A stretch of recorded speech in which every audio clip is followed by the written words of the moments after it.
Hey, streamers! Today is a quick tutorial on how to get your stream key on Twitch, so you can go live in no time. Stick around and let's dive in. Step 1. Head over to twitch.tv and log into your account. If you don't have one yet, make sure to sign up. It's free and super easy to get started. Once you're logged in, click on your profile icon in the top right corner. From the drop-down, select Creator Dashboard. This is where all your streaming settings are, and it's going to be the hub for your stream key. Once you're in the Creator Dashboard, on the left sidebar, look for the Settings option. Go ahead and click on that, and a menu will pop up with some sub-options. We want to click on Stream. In the Stream Settings section, you'll see your stream key.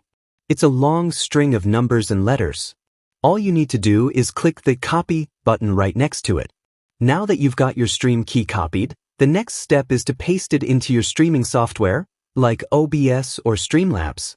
If you need to get a full RTMP endpoint for Twitch, check this URL. You can select the nearest location to you.